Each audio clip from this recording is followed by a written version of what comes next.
Dua kali yang selamat dari bom atom nih pada zaman sekarang ya masih saja di negara lain terjadi yang namanya peperangan. Tapi kalian percaya nggak? Ya, ada pria ya yang selamat dari bom atom dua kali. Ya, itu bomnya bukan sembarang bom, tapi dia hidup sampai umurnya tua renta. Ya, nih saksikan terus yang sudah nonton cerita Guan sih ya. Kalian pasti penasaran apa yang mau aku sampaikan pada kalian yang sudah nonton di channel ini ya. Bagi kalian yang sudah nonton channel ini jangan lupa subscribe ya, ikuti terus cerita ini sampai selesai. Sebelum gua cerita panjang lebar ya, bagi kalian yang sudah simak channel ini kalian beruntung ya, karena berita ini ya jarang orang tahu ya. Kalau kalian penasaran ikuti terus ya apa yang saya sampaikan ya. Cuma 20 menit saja kalian nonton channel ini ya, kalian bisa tahu ceritanya sampai detail ya. Nah, pria yang pernah selamat dari bom atom dua kali itu bernama Tsutomu Yamaguchi. Dia orang Jepang ya. Pria yang selamat dua kali bom atom ya. Nah, beliau itu dulunya ya lahir pada tanggal 6 Agustus 1945. Dunia menyaksikan salah satu peristiwa paling mengerikan dalam sejarahnya manusia ya. Nah, kota Hiroshima, Jepang tiba-tiba diselimuti cahaya putih yang terang sangat menyilaukan ya. Dalam hitungan detik sebuah bom atom menghancurkan kota itu ya. Puluhan ribu orang meninggal dunia ya seketika dalam sekejap ya. Tapi ingat, tapi di tengah lautan kehancuran tersebut ya ada seorang pria yang tetap hidup. Nah, itu siapa? Ya, beliau adalah namanya Tsutomu Yamaguchi ya. Seorang insinyur muda berusia 29 tahun yang bekerja untuk perusahaan Mitsubishi. Ia sedang berada di Hiroshima. Nah, untuk utusan pekerjaan ya, tak seorang pun menyangka bahwa beberapa hari kemudian pria yang sama akan kembali menghadapi ledakan bom kedua. Lo bayangin aja, dalam beberapa kemudian dia menghadapi bom atom kedua, tapi beliau masih bisa selamat. Perang dunia ini sedang memasuki babak terakhir ya. Karena perang ini ya, beliau menghadapi cacat tubuh seperti ini nih yang di foto gua. Lo bayangin aja. Coba bayangkan kalau kita ada di lokasi tersebut, pasti kalian nggak bisa bayangkan ya, nasib kita sama seperti yang lainnya, rata ya. Ibarat kata tuh kayak ikan teri ya, kena setrum ya, mungkin kena bom peledak yang biasa orang tuh yang suka nyuri-nyuri ikan itu mati semua ya. Lo bayangin aja. Nah, ini bom loh, dua kali bom dia masih bisa selamat. Nah, ini emang kalau orang bilang nih, manusia 1000 nyawa. Ibarat kucing ya, jatuh dari atas sampai ke bawah dia nggak mati-mati ya, karena kucing itu ada 9 nyawa. Kalau ini beda, ini mungkin dia itu 1000 nyawa ya. Kena bom hidup lagi, kena bom dia masih hidup lagi, dua kali. Lo bayangin aja. Nah, kalau tubuh dengan tubuh yang hancur ini ya, gua mau ceritakan kalian ya, peristiwanya itu musim panas tahun 1945. Lo bayangin aja. Nah, perang dunia 2 sedang memasuki babak terakhir. Nah, Yamaguchi meninggalkan kampung halamannya di Nagasaki untuk menjalankan tugas pekerjaan di Hiroshima selama beberapa bulan. Ya, setelah menyelesaikan pekerjaan, ia berharap bisa pulang. Nah, pada saat itu dia bekerja ya, dia berharap bisa pulang, bisa ketemu dengan keluarganya. Ya. Nah, pagi itu cuacanya cerah, ya. Tidak ada tanda-tanda bahwa sejarah dunia akan berubah dalam beberapa menit lagi. Kita nggak tahu matinya itu kapan. Kita hari ini bisa happy-happy sama kawan kita, ya. Tapi akhirnya kita nggak sadar dengan kejadian dalam sekejap, dalam hitungan detik ke depan, menit ke depan, nggak taunya kita lenyap, ya. Tiba-tiba kita udah di sorga. Lo bayangin aja. Nah, dalam sekitar pukul, ya, kejadiannya nih, lo dengar cerita gua nih. Dalam sekitar pukul 8 lewat 15 pagi. Lo bayangin aja. Yamaguchi sedang berjalan menuju tempat pemberangkatan ketika tiba-tiba melihat sebuah pesawat terbang tinggi di langit. Tuh, dia pas sudah mau berangkat, dia ngeliat ada pesawat di atas itu sedang terbang, ya. Lalu sebuah kelihatan cahaya luar biasa muncul dalam sekejap. Cahaya itu memang terang hingga terasa seperti matahari meledak. Nah, lo bayangin aja. Ibarat kata nih, udah kayak kiamat.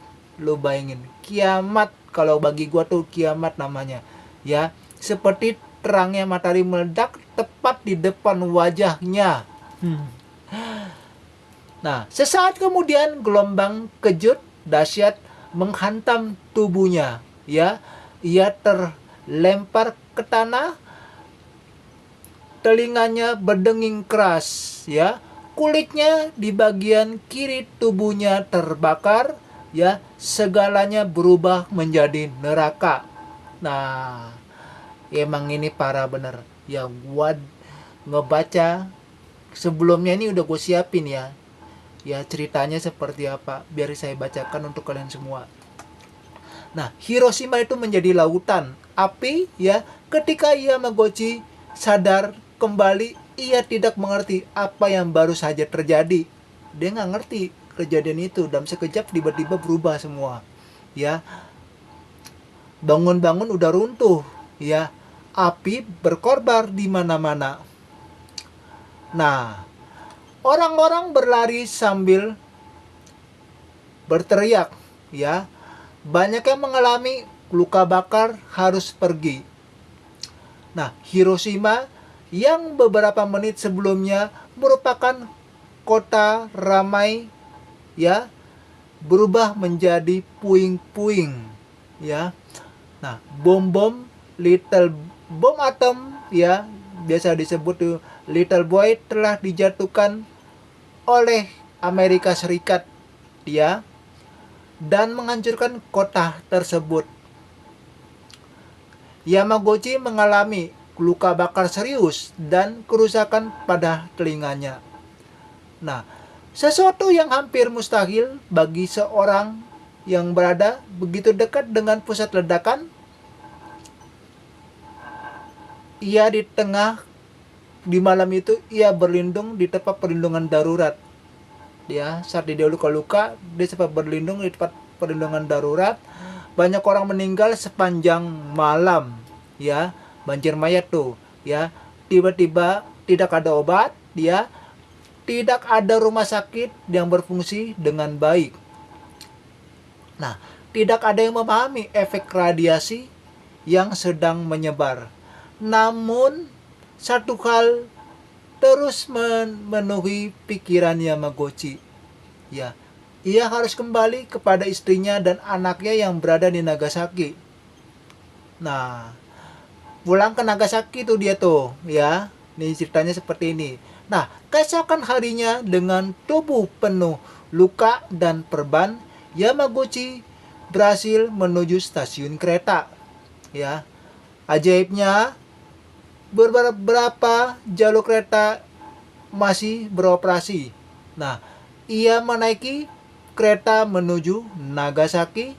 Sepanjang perjalanan ia masih teringat pemandangan mengerikan di Hiroshima. Kota yang lenyap hanya dalam satu ledakan, ya. Ia bahkan kelihatan kesulitan menjalankan apa yang sebenarnya terjadi. Nah, siapa yang akan percaya bahwa satu bom mampu menghancurkan seluruh kota? Nah, tidak ada yang percaya kan? Nah, tanggal 8 Agustus 1945, Yamaguchi datang ke kantor meskipun masih terluka. Ya, ia melaporkan kepada atasannya mengenai kehancuran Hiroshima. Dia adalah saksi utama nih, ya, peristiwa kejadian seperti itu. Nah, namun ceritanya terdengar terlalu mustahil. Nggak ada yang percaya.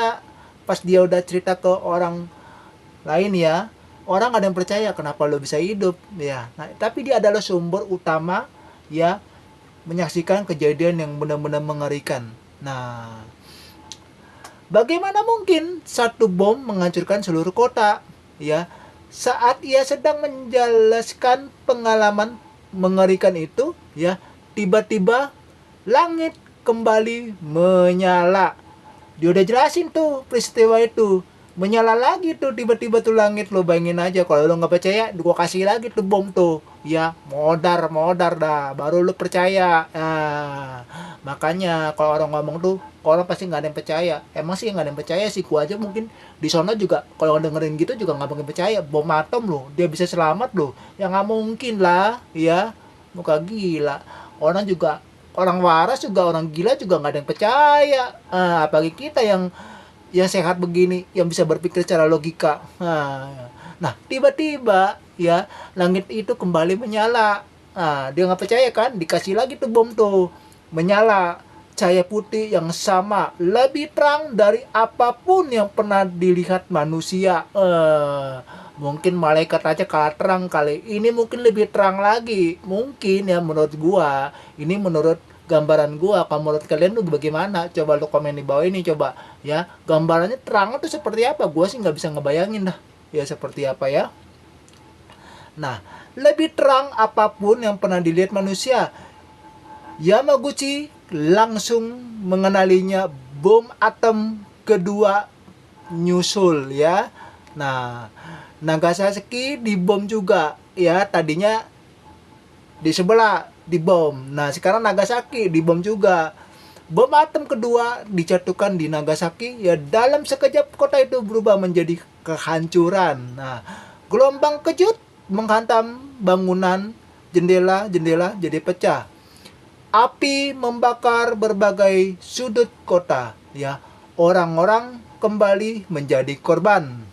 Nah, Yamaguchi yang berada di dalam gedung berhasil terlindung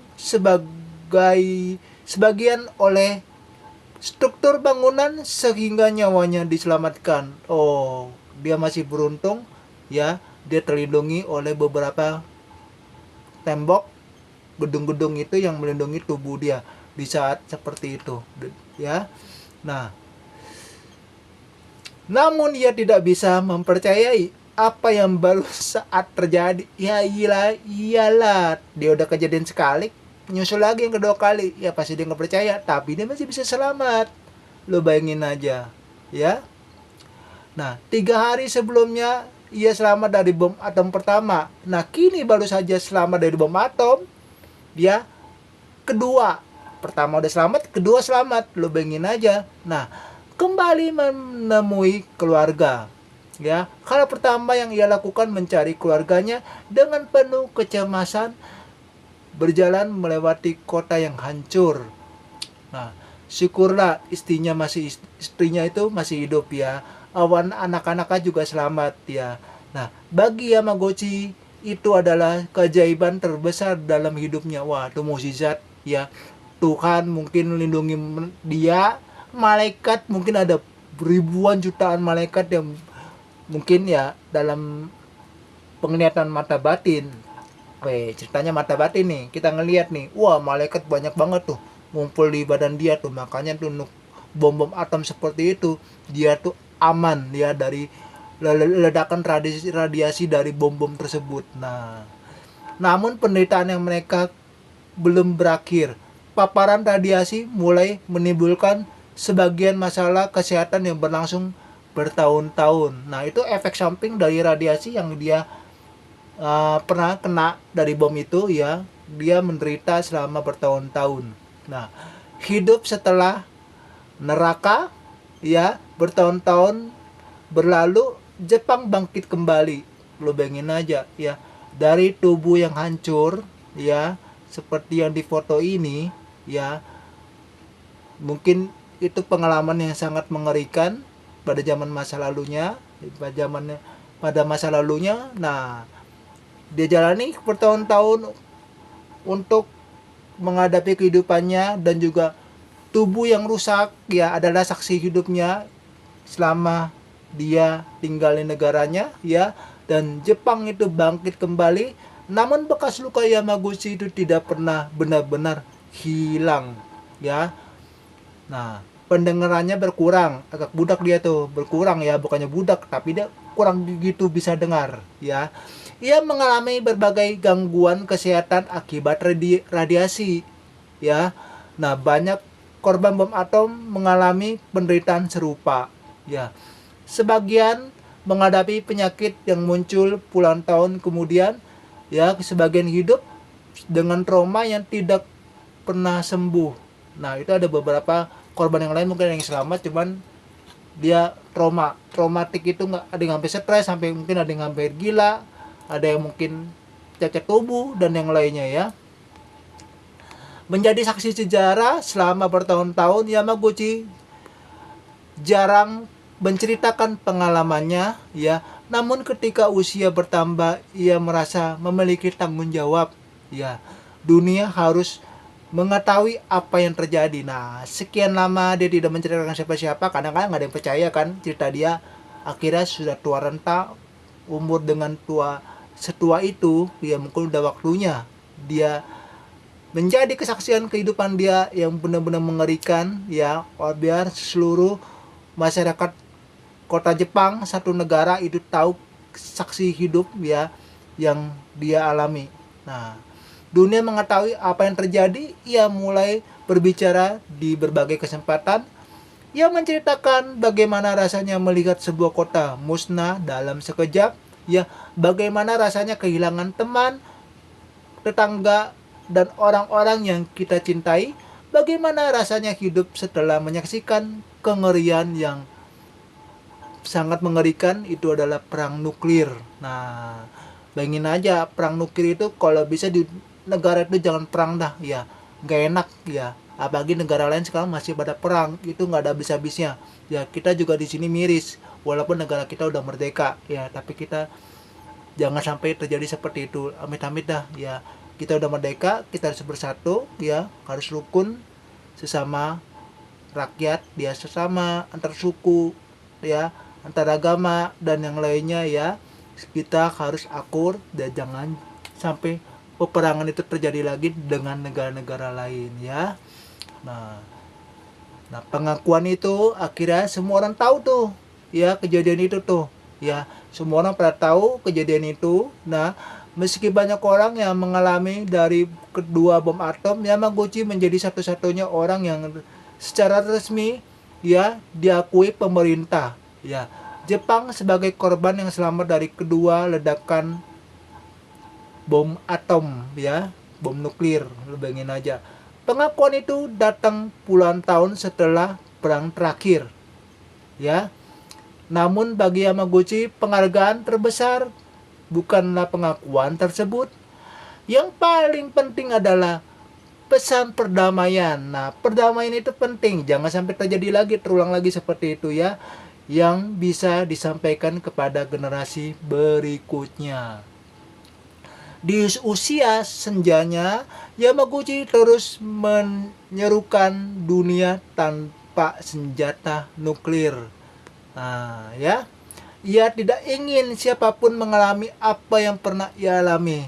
Tidak ingin ada kota lain yang berubah menjadi abu, ya. Tidak ingin juga keluarga yang lain kehilangan orang-orang tercinta dalam sekejap ya. Pada 2010 Tsutomu Yamaguchi meninggal dunia pada usia 93 tahun. 93 tahun itu hampir 1 abad. Lo bayangin aja, kejadiannya itu udah cukup lama. Umurnya tuh panjang ya. Itu adalah saksi hidup. Namun kisahnya tetap hidup walaupun orang udah nggak ada, karena dia membawakan kisah yang sangat tragis itu, menyaksikan untuk diketahui oleh seluruh rakyat negaranya. Semua orang dunia pun tahu ya. Mungkin ada sebagai orang yang nggak tahu, makanya ini gue cerita nih di video cerita Guan untuk kalian semua ya. Nah, sebelum gue tutup video ini ya, gue mau sampein ya, dari jutaan manusia yang hidup pada masa Perang Dunia II, hanya sedikit yang mengalami 2 ledakan atom dalam waktu 3 hari ya, dan lebih sedikit lagi yang mampu bertahan hidup setelahnya ya. Kisah Yamaguchi bukan hanya tentang keberuntungan ya, ia adalah kisah tentang ketahanan manusia, tentang harapan yang tetap menyala di tengah kehancuran. Nah, ya, dan tentang seorang pria yang berdiri sebagai saksi hidup paling kelam dalam sejarah dunia. Ia melihat Hiroshima hancur, dan juga ia melihat Nagasaki hancur, dan juga ia hidup cukup lama untuk menceritakan semuanya kepada dunia. Nah, dia udah ceritakan nih kepada dunia, semua dunia pada tahu ya. Mungkin ada beberapa orang lain yang belum tahu ya. Yang sudah nonton video ini, yang belum subscribe silahkan subscribe ya. Yang mau share, yang mau komen silahkan komen apa tanggapan kalian jika kalian yang sudah nonton video ini sampai selesai ya. Bagaimana perasaan kalian? Bagaimana apa yang kalian rasakan? Ungkapan kalian ya bisa kalian komen di bawah ini ya. Bagi keluarga kalian yang belum tahu, kawan kalian, sahabat kalian maupun saudara kalian yang lainnya belum tahu, kalian bisa share ya, agar mereka semua tahu sejarah hidup ya. Ini benar-benar cerita yang menurut gue emang nggak bisa diungkapin dengan kata-kata ya sampai saat ini ya. Jadi bagi kalian yang sudah nonton channel ini ya, terima kasih kalian sudah ikuti channel ini setia ya, dari awal sampai akhir sudah tonton semua video ini ya. Salam dari Guan untuk kalian semua yang sudah nonton channel ini ya. Dukung terus channel ini, kedepannya saya akan menceritakan kisah-kisah selanjutnya, kisah yang nyata untuk kalian semua. Terima kasih, salam dari Guan untuk kalian semua ya, berkah selalu.